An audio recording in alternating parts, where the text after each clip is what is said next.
ಪರಶುರಾಮ್ಗೆ ಸ್ವಾಗತವನ್ನು ಕೊಡ್ತೀನಿ. ಇವತ್ತು NTSC ಪರೀಕ್ಷೆ ಪತ್ರಿಕೆ 2 ಸಮಾಜ ವಿಜ್ಞಾನದ ಸ್ಯಾಟ್ ವಿಭಾಗದಲ್ಲಿ S27ನೇ ಪಾಠ ಜೀವಗೋಳ ಪಾಠದಲ್ಲಿ ಮೋಸ್ಟ್ ಇಂಪಾರ್ಟೆಂಟು ಪರೀಕ್ಷೆಗೆ ಬರಬಹುದಾಗಿರ್ತಕ್ಕಂಥ ಒಂದು 25 ಕ್ವಶನ್ಸ್ಗಳನ್ನು ಈ ವಿಡಿಯೋಗಳಲ್ಲಿ ತಂದಿದ್ದೀವಿ. ಇಲ್ಲಿಕ್ಕಿಂತ ಬಹಳಷ್ಟು ವಿಡಿಯೋಗಳನ್ನು ಹಾಕಿದ್ದೀವಿ. NMMS ಪರೀಕ್ಷೆ ಹಿಂದಿನ ವರ್ಷದ ಪ್ರಶ್ನೆ ಪತ್ರಿಕೆಗಳಿದ್ದಾವೆ, ವಿಜ್ಞಾನಗಳಿದ್ದಾವೆ, ಕಲಿಕಾ ಚೇತರಿಕೆ ಕ್ವಶನ್ ಆನ್ಸರ್ಸ್ ಇದ್ದಾವೆ, ರಾಜ್ಯ ಪಠ್ಯ ಪುಸ್ತಕಗಳ ಕ್ವಶನ್ ಆನ್ಸರ್ಸ್ ವಿಡಿಯೋಗಳು ಸಹಿತ ಇದ್ದಾವೆ. ಅವುಗಳನ್ನು ಸಹಿತ ನೋಡ್ಬೋದು. ಸೊ ದಯಮಾಡಿ ವಿಡಿಯೋವನ್ನು ಲೈಕ್, ಶೇರ್ ಹಾಗೂ ಸಬ್ಸ್ಕ್ರೈಬ್ ಮಾಡಲು ಮರೆಯದಿರಿ ಅಂತ ಹೇಳ್ತಾ ಸೊ ಶುರು ಮಾಡೋಣ. ಇವತ್ತು 8ನೇ ತರಗತಿಯ 27ನೇ ಪಾಠದಲ್ಲಿ ಮೋಸ್ಟ್ ಇಂಪಾರ್ಟೆಂಟ್ ಆಗಿರ್ತಕ್ಕಂಥ ಕ್ವಶನ್ಸ್ಗಳನ್ನು. ಪ್ರಶ್ನೆ ಒಂದಿತ್ತು, ವಿವಿಧ ಬಗೆಯ ಜೀವಿಗಳನ್ನು ಒಳಗೊಂಡಿರುವ ಏಕೈಕ ಗ್ರಹ ಯಾವುದು? ಸೊ ತಮಗೆ ಗೊತ್ತಿದೆ ವಿದ್ಯಾರ್ಥಿಗಳೇ, ವಿವಿಧ ಬಗೆಯ ಜೀವಿಗಳನ್ನು ಒಳಗೊಂಡಿರುವ ಏಕೈಕ ಗ್ರಹ ಯಾವುದು ಅಂದರೆ ಅದು ಭೂಮಿ.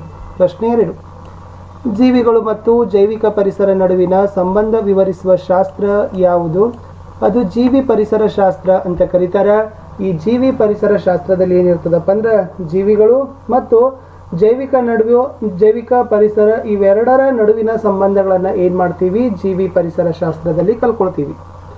ಪ್ರಶ್ನೆ 3, ಜೈವಿಕ ಪರಿಸರ ಸಮತೋಲನ ಎಂದರೇನು? ಉತ್ತರ, ಜೀವಿಗಳು ಮತ್ತು ಪ್ರಾಕೃತಿಕ ಪರಿಸರ ಹಾಗೂ ವಿವಿಧ ಪ್ರಕಾರದ ಪ್ರಾಣಿಗಳ ನಡುವೆ ಸೌಹಾರ್ದಯುತವಾದ ಹಾಗೂ ಸಮತೋಲನವಾದ ಸಂಬಂಧ ನೈಸರ್ಗಿಕವಾಗಿ ಕಂಡುಬರುವುದಕ್ಕೆ ಏನಂತ ಕರೀತಾರಪ್ಪ ಅಂತಂದ್ರೆ ಜೈವಿಕ ಪರಿಸರ ಸಮತೋಲನ ಅಂತ ಕರೀತಾರೆ. ಹೆಸರೇ ಸೂಚಿಸಿದ ಹಾಗೆ ಜೀವಿಗಳಲ್ಲಿ ಏನಾಗಿರ್ತದೆ? ಸಮತೋಲನ ಇರ್ತದೆ. ಅದೇ ಹೇಳಿದರೆ ಸೌಹಾರ್ದಯುತವಾದ ಮತ್ತು ಸಮತೋಲನವಾದ ಸಂಬಂಧ ಯಾವರ ನಡುವೆ? ಜೀವಿ ಮತ್ತು ಪರಿಸರಗಳ ನಡುವೆ. ಪ್ರಶ್ನೆ 4, ಜೀವಿ ಪರಿಸರ ವ್ಯವಸ್ಥೆ ಎಂದರೇನು? ಸೊ ಪ್ರಾಣಿ ವರ್ಗ ಮತ್ತು ಸಸ್ಯ ವರ್ಗಗಳು ತಮ್ಮ ಸುತ್ತಮುತ್ತಲಿನ ಸಜೀವ ಮತ್ತು ನಿರ್ಜೀವ ಭಾಗಗಳ ನಡುವಿನ ಪರಸ್ಪರ ಸಂಬಂಧವನ್ನು ಜೀವಿ ಪರಿಸರ ವ್ಯವಸ್ಥೆ ಅಂತ ಕರಿತೀವಿ. ಪ್ರಶ್ನೆ 5, ಪರಿಸರ ಎಂದರೇನು? ಎಲ್ಲ ಜೀವಿಗಳು, ಜೈವಿಕ ವಸ್ತುಗಳು ವಾಸಿಸುವ ಸುತ್ತಲಿನ ಸನ್ನಿವೇಶಕ್ಕೆ ಏನಂತ ಕರಿತೀವಿ? ಪರಿಸರ ಅಂತ ಕರಿತೀವಿ. ಪ್ರಶ್ನೆ 6, ಪರಿಸರದಲ್ಲಿನ 2 ವಿಧಗಳು ಯಾವುವು? ವಿದ್ಯಾರ್ಥಿಗಳೇ, ಈ ಪರಿಸರದಲ್ಲಿ 2 ಪ್ರಕಾರಗಳು ಬರ್ತಾವ. ಅದು ಒಂದೇದು ಯಾವುದಪ್ಪ ಅಂದ್ರೆ ಪ್ರಾಕೃತಿಕ ಪರಿಸರ.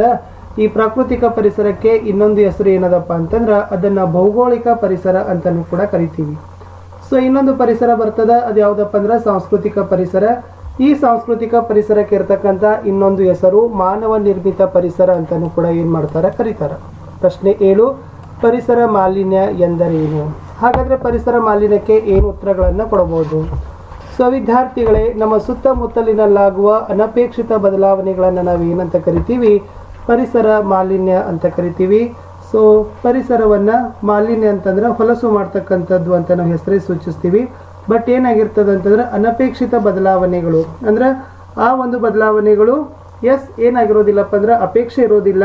ಬಟ್ ಇಂಥದ್ದು ಅನಪೇಕ್ಷಿತವಾಗಿರ್ತಕ್ಕಂಥ ಕೃತ್ಯಗಳನ್ನೇ ಮಾಡೋದು ಪರಿಸರದಲ್ಲಿದೆ ಪರಿಸರ ಮಾಲಿನ್ಯ ಅಂತ ಹೇಳ್ತಾರೆ. ಹಾಗಾದ್ರೆ ಈ ಪರಿಸರ ಮಾಲಿನ್ಯಕ್ಕೆ ಕಾರಣವಾದ ಅಂಶಗಳು ಯಾವುವು? ಇಲ್ಲಿ ಪರಿಸರ ಮಾಲಿನ್ಯ ಅಂತಕ್ಕಂಥದ್ದು ಆಗ್ಲಿಕ್ಕೆ ತುಂಬಾನೇ ಅಂಶಗಳು ಕಾರಣ ಇದಾವೆ. ಅದು ಅಧಿಕ ಜನಸಂಖ್ಯೆ ಹೇಳ್ತೀವಿ, ಕೈಗಾರೀಕರಣ ಹೇಳ್ತೀವಿ, ನಗರೀಕರಣ ಹೇಳ್ತೀವಿ, ಸಂಪನ್ಮೂಲಗಳ ದುರ್ಬಳಕೆ, ಅತಿಯಾಗಿ ವಾಹನಗಳನ್ನು ಬಳಸ್ತಕ್ಕಂಥದ್ದು. ಇವೆಲ್ಲ ಏನಪ್ಪ ಅಂದ್ರೆ ಮೋಸ್ಟ್ ಇಂಪಾರ್ಟೆಂಟ್ ಆಗಿರ್ತಕ್ಕಂಥದ್ದು. ಅಂದರೆ ಪರಿಸರ ಮಾಲಿನ್ಯಕ್ಕೆ ಕಾರಣವಾದ ಅಂಶಗಳೇ ಆಗಿದ್ದಾವೆ. ಅಧಿಕ ಜನಸಂಖ್ಯೆ, ಕೈಗಾರೀಕರಣ, ನಗರೀಕರಣ, ಸಂಪನ್ಮೂಲಗಳ ದುರ್ಬಳಕೆ, ಅತಿಯಾಗಿ ವಾಹನಗಳನ್ನು ಬಳಸೋದು. ಪ್ರಶ್ನೆ 9, ಮಾಲಿನ್ಯಕಾರಕಗಳಲ್ಲಿನ 2 ವಿಧಗಳು ಯಾವುವು? ಇಲ್ಲಿ ಒಂದು ಸ್ವಾಭಾವಿಕ ಮಾಲಿನ್ಯಕಾರಕ ಬರ್ತದೆ, ಇನ್ನೊಂದು ಮಾನವ ನಿರ್ಮಿತ ಮಾಲಿನ್ಯಕಾರಕ ಅಂತ ಬರ್ತದೆ. ಈ ಸ್ವಾಭಾವಿಕ ಮಾಲಿನ್ಯಕಾರಕಗಳಂದ್ರೆ ನಿಸರ್ಗದತ್ತವಾಗಿರ್ತಕ್ಕಂಥ ಮಲಿನತೆಯನ್ನು ಉಂಟು ಮಾಡ್ತಾವ. ಮಾನವ ನಿರ್ಮಿತ ಕಾರಕ ಅಂದ್ರೆ ಮನುಷ್ಯ ಏನು ಮಾಡ್ತಾನಪ್ಪ ಅಂದ್ರೆ ಈ ಮಾಲಿನ್ಯಗಳನ್ನು ಮಾಡ್ತಾನೆ. ಪ್ರಶ್ನೆ 10, ವಾಯು ಮಾಲಿನ್ಯಕ್ಕೆ ಕಾರಣವಾದ ಪ್ರಾಕೃತಿಕ ಮೂಲಗಳು ಯಾವುವು? ಹಾಗಾದ್ರೆ ವಾಯು ಮಾಲಿನ್ಯಕ್ಕೂ ಕೂಡ ಪ್ರಾಕೃತಿಕವಾಗಿ ಕಾರಣಗಳಿದಾವ. ಅದು ನಿಸರ್ಗದಲ್ಲಿ ಆಗ್ತಕ್ಕಂಥ ಜ್ವಾಲಾಮುಖಿಗಳು, ಕಾಡ್ಗಿಚ್ಚು, ಬಾಹ್ಯಾಕಾಶದಲ್ಲಿರ್ತಕ್ಕಂಥ ಧೂಳು, ಇವೆಲ್ಲ ಏನು ಮಾಡ್ಬೋದಪ್ಪ ಅಂದ್ರೆ ಮೋಸ್ಟ್ ಇಂಪಾರ್ಟೆಂಟ್ ಆಗಿರ್ತಕ್ಕಂಥ ಅಂಶಗಳಿದಾವೆ. ಇನ್ನೂ ಹಲವು ಅಂಶಗಳು ಸಹಿತ ಪ್ರಾಕೃತಿಕವಾಗಿರ್ತಕ್ಕಂಥ ಮೂಲಗಳು ವಾಯು ಮಾಲಿನ್ಯಕ್ಕೆ ಆಗ್ತದ. ಪ್ರಶ್ನೆ 11, ಬಹುಮುಖ್ಯವಾದ ವಾಯು ಮಾಲಿನ್ಯ ಕಾರಕಗಳು ಯಾವುವು? ಇಲ್ಲಿ ಮೋಸ್ಟ್ ಇಂಪಾರ್ಟೆಂಟ್ ಅಂದ್ರೆ ಇಂಗಾಲದ ಡೈಆಕ್ಸೈಡ್, ಇಂಗಾಲದ ಮೊನಾಕ್ಸೈಡ್, ಗಂಧಕದ ಡೈಆಕ್ಸೈಡ್, ಇವು 3 ಏನಪ್ಪ ಅಂದ್ರೆ ಮೇನು. ಮತ್ತಿನ್ನೂ ಬಹಳಷ್ಟು ರೀತಿಯಾಗಿರ್ತಕ್ಕಂಥದ್ದು ಪುಸ್ತಕಗಳಲ್ಲಿ ಕೂಡ ಅವುಗಳನ್ನು ಕೊಟ್ಟಿದ್ದಾರೆ.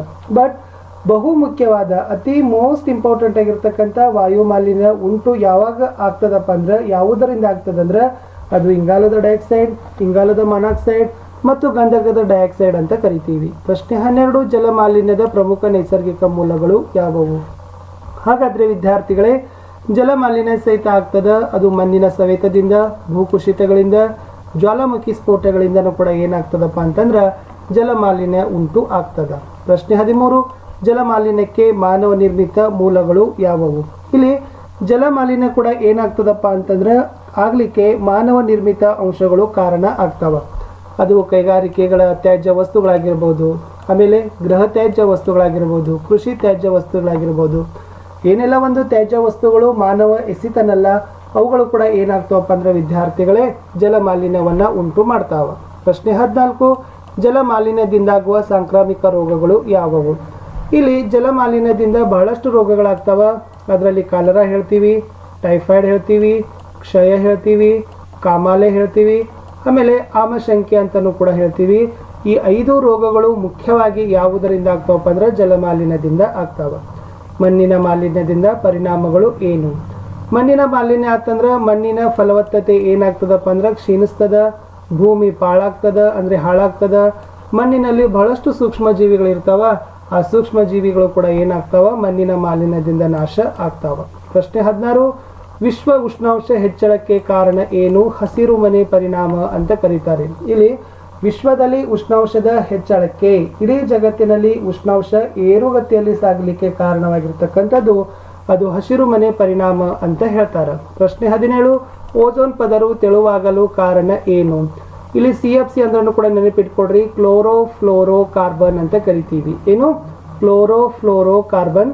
ಸೊ ಈ CFC ಇಂದ ಏನಾಗಕತ್ತದಪ್ಪ ಅಂದ್ರೆ ಇವತ್ತು ಓಜೋನ್ ಪದರು ತೆಳು ಆಗ್ಲಿಕ್ಕತ್ತದ. ಓಜೋನ್ ಪದರು ಯಾವ ಕಿರಣಗಳನ್ನ ಹೀರಿಕೊಳ್ತದ?